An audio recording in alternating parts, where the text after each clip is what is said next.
তুই তো বুঝিস, একটা মেয়ে হিসেবে আমার একটা চাওয়া পাওয়া আছে।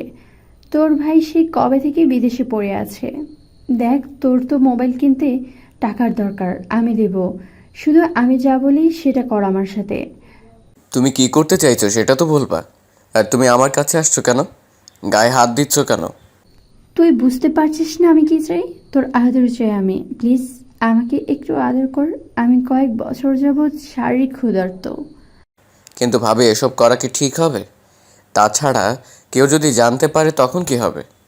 জানবে না একদম, আমি তো কাউকে বলবো না। তুই এবার বলে দিস না। তাহলে সমস্যা নেই ভাবি ডার্লিং, আসো কাছে আসো। আজ তোমাকে তোমার মনের মতো আদর করব। আমিও তো চাই আমাকে কেউ আমার মনের মতো আদর করুক। দেরি করছিস কেন? শুরু করে দে।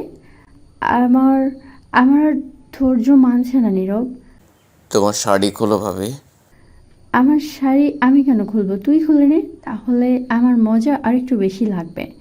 আমি মোনাভাবে শরীর থেকে একটা একটা করে কাপড় খুলতে লাগলাম। এরপর তাকে মিস করে ভরিয়ে দিলাম সমস্ত শরীর।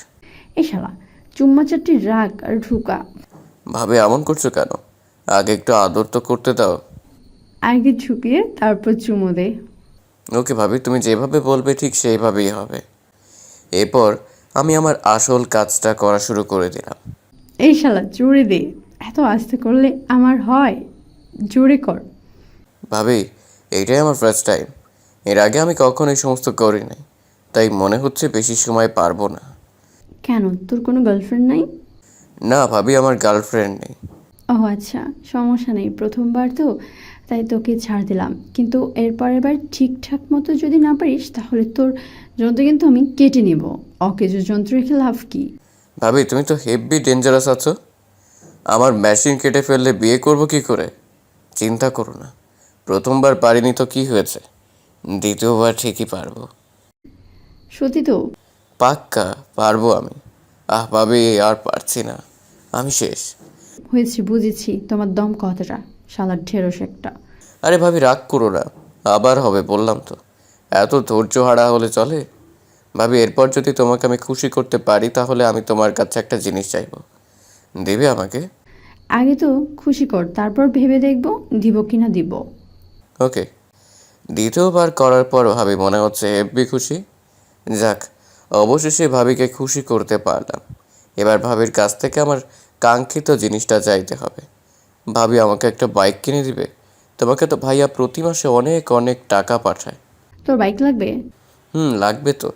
অনেক দিন যাবত একটা বাইকের শখ। বাবাকে অনেকবার বলেছি কিন্তু বাবা কিনে দেয়নি। তুই চিন্তা করিস না, আমি তোর ভাইয়াকে বললে সে না করবে না। হুম, ভাবি তুমি খুব ভালো, বলে ভাবিকে শক্ত করে জড়িয়ে ধরলাম। হইছে, আর জড়িয়ে ধরতে হবে না। এবার তুই আমার রুম থেকে যা, তোর বাবা মা টের পেলে খবর আছে। ওকে ভাবি ডার্লিং। বের হয়ে গেলাম ভাবির রুম থেকে। আমি হলাম নীরব আহমেদ, অনার্স তৃতীয় বর্ষে পড়ি। আমাদের পরিবার মধ্যবিত্ত পরিবার, তবে এখন আমাদের পরিবার অনেকটা সচ্ছল। আমাদের বড় ভাইয়া বিদেশে যাওয়ার পর তাদের ঘরে একটা মেয়ে সন্তান আছে। নিজের রুমে এসে যাওয়ার শাওয়ার নিয়ে ঘুমিয়ে পড়লাম। সকালবেলা ঘুম থেকে উঠে ফ্রেশ হয়ে চলে আসলাম নাস্তার টেবিলে। ভাবি খেতে দাও, ভার্সিটিতে যাব। একটু যা। পর ভাবি আমাকে যাই, খেতে দিল। তুমি বসো। ভাবি ভাইয়ের সাথে কথা হয়েছিল সেই ব্যাপারে। নীরব কোন ব্যাপারে কথা বলবে বৌমা? বাবা, নীরব একটা বাইকের কথা বলছিল। ও আমাকে বলেছে ভাবি একটা বাইক কিনে দাও। আমি বলেছি ওর ভাইয়ের সাথে কথা বলবো, তাই আর কি। না বৌমা, তুমি নীরবকে বাইক কিনে দিবে না। বাবা, ও ছোট মানুষ, একটা বাইকই তো চেয়েছে। কিন্তু বৌমা। বাবা, আপনি আর না করবেন না। একটা বাইক কিনে দিলে খুব একটা ক্ষতি হবে না। ঠিক আছে, তুমি যা ভালো মনে করো। কিছুদিনের মধ্যে ভাবি আমাকে একটা বাইক কিনে দিল। ওদিকে আমার আর ভাবির মাঝে রোম্যান্স চলতে থাকে। ভাবির সাথে এমন একটা সম্পর্ক হওয়ার পর থেকে ভাবির কাছে যা চাই সেটাই দেয় সে। ভালোই চলছে আমাদের দিনগুলো, ভাবিও খুশি আর আমার সব চাহিদা পূরণ হচ্ছে। আজকে আবার ভাবির রুমে আসলাম। এনেছিস? আমি তোর জন্য অপেক্ষা করছিলাম। বাবু কখন ঘুমাইছে? বেশ কিছু সময় হলো। আয়, আর শুরু কর। আজ এত তাড়া কিসের? কাল তো শুক্রবার, আমার ভার্সিটিও নেই। তোমাকে আদর করে গিয়ে ঘুমাবো। সকালে একটু বেশি ঘুমোলে ক্ষতি হবে না। তুই ঘুমিয়ে থাকতে পারবি? আমি তো আর পারবো না, আমাকে বাড়ির সমস্ত কাজ করতে হবে। ঠিক আছে ভাবি, কাছে আসো। এরপর ভাবির সাথে রোম্যান্স করে আমার রুমে এসে ঘুমিয়ে পড়লাম। আজ শুক্রবার, জুমার দিনে মসজিদে নামাজ পড়তে যেতে হবে। অজু করে নতুন পাজামা পাঞ্জাবি পরে শরীরে খুশবু লাগিয়ে মসজিদে চলে আসলাম। আসার পর ইমাম সাহেব আজ জিনা সম্পর্কে বয়ান দিচ্ছে। হুজুরের বয়ান শুনে চোখ দিয়ে পানি পড়া শুরু করলো। জিনা জঘন্যতম পাপ। জিনাকারীকে আল্লাহ পছন্দ করেন না। জিনাকারীর জন্য আল্লাহ দুনিয়াতে শাস্তির বিধান রেখেছে।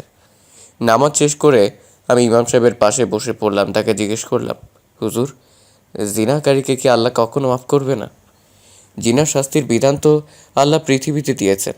জিনাকারীর শাস্তি দুই ধরনের, বিবাহিতদের জন্য একরকম আর অবিবাহিতদের জন্য আর এক রকম।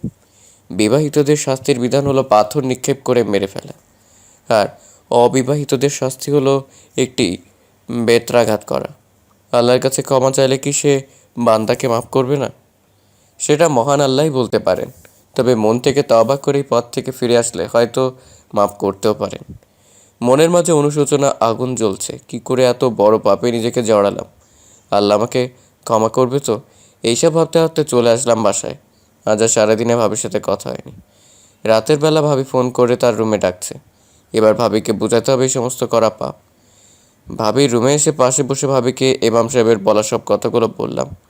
আমার কথা শুনে ভাবি কাঁদতে শুরু করল আর বলল, এত বড় একটা পাপের কাজ করেছি, আল্লাহ কি আমাদের ক্ষমা করবে? হ্যাঁ ভাবি, করবে। আমরা না জেনে করেছি। আমরা আল্লাহর কাছে ক্ষমা চাইবো আর কখনো এমন পথে পা বাড়াবো না, সেটা প্রতিজ্ঞা করব। আর কেঁদো না। এশার নামাজ না পড়লে নামাজ আদায় করে ঘুমিয়ে পড়ো। হ্যাঁ ভাই, তুই যা, আমি নামাজ পড়ে ঘুমাবো। আর কোনোদিন এমন অনৈতিক কাজে জড়াবো না। জানি না আল্লাহ মাফ করবে কি না। গল্প শেষে একটা মেসেজ দিতে চাই। বিবাহ বহির্ভূত সমস্ত সম্পর্কই হারাম। আল্লাহ তাআলা জিনার শাস্তি পৃথিবীতে কার্যকর করার বিধান দিয়েছেন। জিনা করলে আপনার সংসারও শান্তি থাকবে না। এতে করে একটা পরিবার না, দুইটা পরিবার ক্ষতি হয়। তাই বলছি, বিবাহ বহির্ভূত সম্পর্কে জড়িয়ে নিজের সংসারের সর্বনাশ ডেকে আনবেন না।